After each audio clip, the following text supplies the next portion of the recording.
आप देख रहे हैं हमारी सीरीज इकोलॉजी इन 15 मिनट्स। यहाँ पर हम टॉपिक्स को सरल तरीके से कम समय में समझने की कोशिश करते हैं। भारत के भविष्य को मेरा अभिवादन। स्वागत है आप सबका CTRD पर। दोस्तों, पिछले वीडियो में हमने एनवायरनमेंट और इसके कंपोनेंट्स को कवर किया था। इस वीडियो में हम बात करने वाले हैं levels of organisation in ecology की। आइए पहले शुरुआत करते हैं ऑर्गेनाइजेशन को समझने से। ऑर्गेनाइजेशन को हम हिंदी में कहते हैं संगठन या संगठित होना। It is the coming together of several smaller entities to form a larger aggregate. जब बहुत सारी छोटी एंटिटीज मिलकर एक बड़ा एग्रीगेट बना लेती हैं तो उसे ऑर्गेनाइज्ड या ऑर्गेनाइजेशन कहते हैं। ऐसा क्यों करती हैं एंटिटीज? वो ऐसा इसीलिए करती हैं ताकि या तो वो अपना फंक्शन इंप्रूव कर पाए, या फिर उन्हें कोई एक कॉमन गोल फुलफिल करना हो, या फिर उन्हें ज्यादा स्टेबिलिटी अचीव करनी हो, या फिर अपना कलेक्टिव इन्फ्लुएंस इंक्रीज करना हो। इकोलॉजी के कॉन्टेक्स्ट में हम इसे कैसे देखते हैं, आइए समझते हैं। इकोलॉजी के कॉन्टेक्स्ट में 6 लेवल हैं ऑर्गेनाइजेशन के। शुरुआत होती है एक इंडिविजुअल से और ऑर्गेनाइज होते होते ये मामला पहुंचता है बायोस्फीयर तक। एक इंडिविजुअल ऑर्गेनाइज होता है पॉपुलेशन में, पॉपुलेशंस ऑर्गेनाइज होती हैं कम्युनिटी में। जब हम कम्युनिटीज में एबायोटिक फैक्टर्स को ऐड कर देते हैं तो बनता है एक इकोसिस्टम। इकोसिस्टम्स जो एक ही क्लाइमेटिक जोन में है वो मिलकर बनाते हैं बायोम, और बायोम्स मिलकर बनाते हैं हमारा बायोस्फीयर। जैसे जैसे हम इंडिविजुअल से और बायोस्फीयर की तरफ बढ़ेंगे वैसे वैसे साइज में भी इंक्रीज हो रहा है, और ये जो एरिया ऑक्यूपाई कर रहे हैं उसमें भी इंक्रीज हो रहा है। यहाँ पे साइज से हमारा मतलब है एरिया एंड नंबर्स। तो जैसे जैसे इंडिविजुअल से पॉपुलेशन और कम्युनिटी की तरफ बढ़ रहे हैं वैसे वैसे नंबर ऑफ इंडिविजुअल्स भी बढ़ रहे हैं या नंबर ऑफ पार्टिसिपेंट्स भी बढ़ रहे हैं, और जो एरिया वो ऑक्यूपाई कर रहे हैं वो भी बढ़ रहा है। साथ ही साथ इनकी कॉम्प्लेक्सिटी भी बढ़ती जा रही है। हम और भी फीचर्स डिस्कस करेंगे कि और क्या फैक्टर्स हैं जो इंडिविजुअल से और बायोस्फीयर के दरमियान वेरी कर रहे हैं। शुरुआत करते हैं एक इंडिविजुअल से।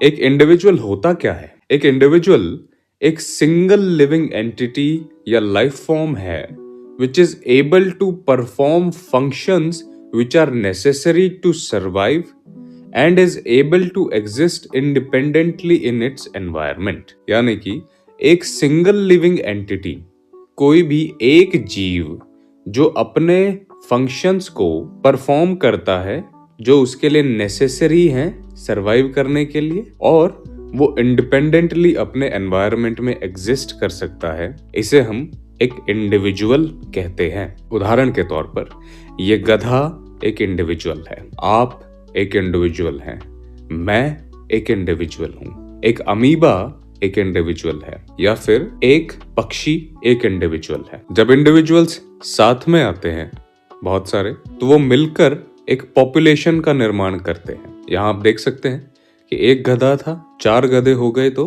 पॉपुलेशन का निर्माण हो गया। साथियों, पॉपुलेशन एक होमोजेनस ग्रुप है। होमोजेनस किस सेंस में? In the sense of species composition, यानी कि ये जितने भी इंडिविजुअल्स मिलके एक पॉपुलेशन का निर्माण कर रहे हैं ये सभी एक ही स्पीशीज से बिलोंग करते हैं। इस पॉपुलेशन के अंदर जेनेटिक डाइवर्सिटी हो सकती है निश्चित तौर पर, लेकिन एक स्पीशीज के रूप में ये आपको सेम ही मिलेगी। पॉपुलेशन में कुछ चेंजेस होते हैं। समय के साथ पॉपुलेशन इंक्रीज भी होती है और डिक्रीज भी होती है।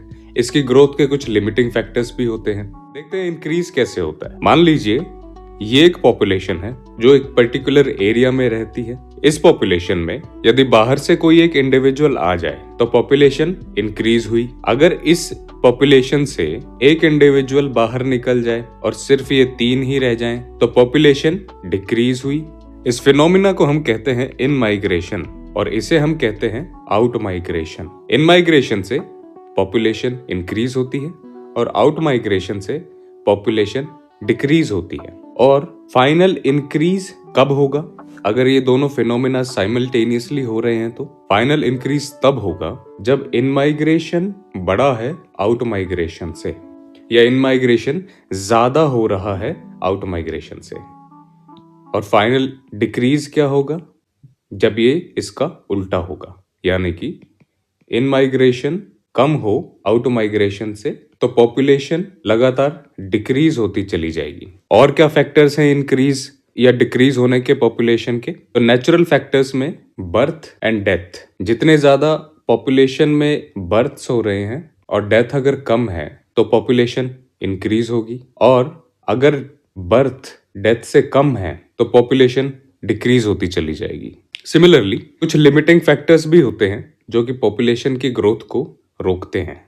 ये लिमिटिंग फैक्टर्स क्या हो सकते हैं? फूड सप्लाई या फूड अवेलेबिलिटी। जितना भोजन अवेलेबल होगा किसी पर्टिकुलर क्षेत्र में, आबादी उसी हिसाब से बढ़ती है। दूसरा जो फैक्टर होता है वो एरिया या स्पेस अवेलेबिलिटी, क्योंकि जब एरिया या स्पेस लिमिटेड होता है तो स्पीशीज को या किसी भी पॉपुलेशन को कंपटीशन का भी सामना करना पड़ता है। तो हमने देखा अभी तक कि इंडिविजुअल ने मिलकर पॉपुलेशन का निर्माण किया।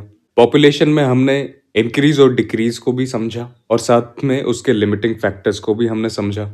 जब बहुत सारी पॉपुलेशंस एक पर्टिकुलर एरिया में रहती हैं तो वो मिलकर एक कम्युनिटी का निर्माण करती हैं। जैसे तो प्लांट्स की एक पॉपुलेशन होगी, ग्रासेस की एक पॉपुलेशन होगी, रैबिट्स की एक पॉपुलेशन मिल गई, बेर की एक पॉपुलेशन मिल गई, और एक पॉपुलेशन गधों की, घोड़ों की या मुर्गियों की मिल गई। ये सभी पॉपुलेशंस मिलके एक कम्युनिटी का निर्माण कर रही हैं। ये कम्युनिटी सिग्निफाई कर रही है इस चीज को कि populations have become dependent on each other. ये आपस में इंटरेक्शन कर रहे हैं और मिलकर ये अपने आसपास के एनवायरनमेंट को भी इन्फ्लुएंस करते हैं। साथियों, एक इंडिविजुअल से ज्यादा स्टेबल एक पॉपुलेशन होती है और पॉपुलेशन से ज्यादा स्टेबल एक कम्युनिटी होती है। इनकी जो इंटरेक्शंस हो रही हैं आपस में, ये इंटरेक्शंस हो रही हैं फूड चेन और फूड वेब के रूप में। जब हम किसी भी कम्युनिटी में एबायोटिक फैक्टर्स को इंक्लूड कर देते हैं, यानी नॉन लिविंग फैक्टर्स को जब हम इंक्लूड कर देते हैं, वो मिलकर बनाते हैं एक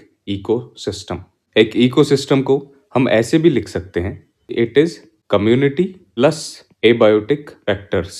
इसे सरल भाषा में समझे तो ये कम्युनिटी जिस एरिया में रह रही थी, उस एरिया में आने वाली नदी, पहाड़ में बादल, सूरज, प्रेसिपिटेशन, टेम्परेचर जैसे सभी एबायोटिक फैक्टर्स को इंक्लूड किया, जिससे ये लगातार इंटरेक्ट भी कर रहे हैं और उन्हें लगातार इन्फ्लुएंस भी कर रहे हैं, उनसे लगातार खुद इन्फ्लुएंस भी हो रहे हैं। इन्हीं इंटरेक्शंस को हम नाम देते हैं इकोसिस्टम। और यहीं पे आपका टर्म आता है ecology, which is the study of interactions of living organisms among each other and with their environment. साथियों, जब बहुत सारे इकोसिस्टम्स जो एक ही क्लाइमेटिक जोन में एग्जिस्ट करते हैं, यहाँ पर एक क्लाइमेटिक जोन से मेरा मतलब है कि एक ऐसा जोन जहां पर टेम्परेचर मोर और लेस सेम हो, प्रेसिपिटेशन का लेवल मोर और लेस सेम हो।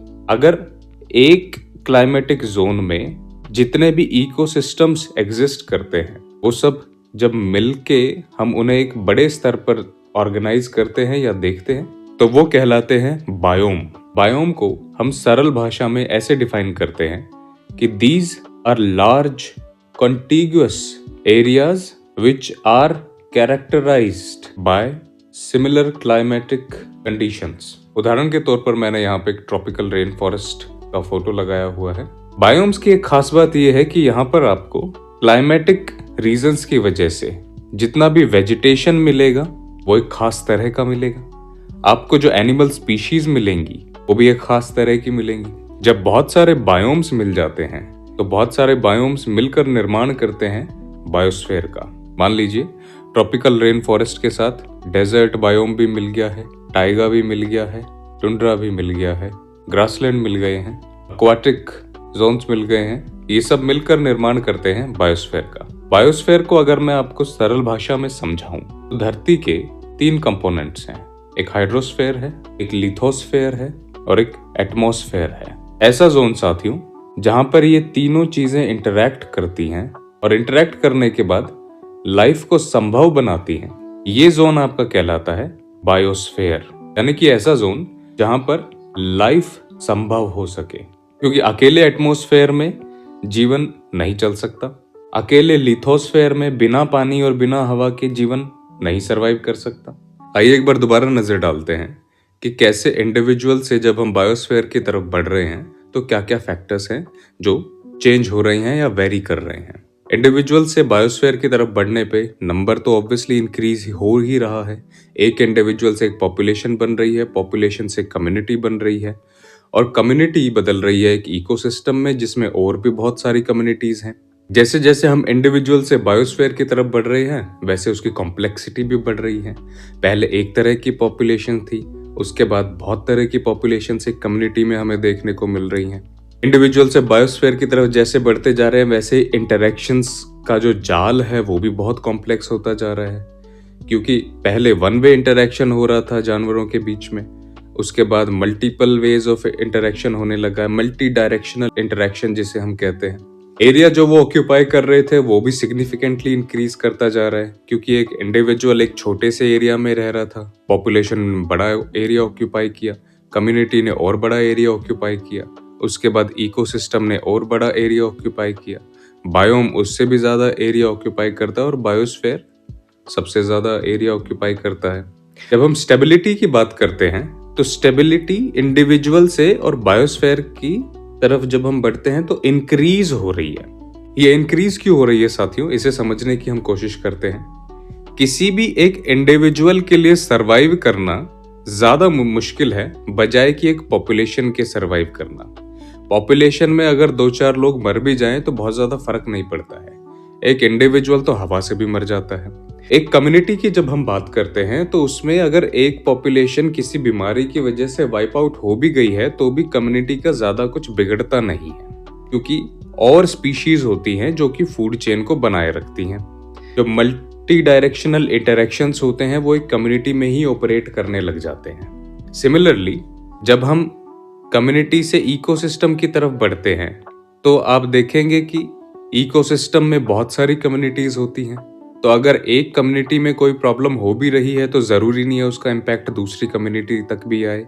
तो इसीलिए एक इकोसिस्टम के अंदर एग्जिस्ट करने वाली कम्युनिटीज जो हैं वो ज्यादा स्टेबल होती हैं बजाय कि एक कम्युनिटी जो आइसोलेटेड है।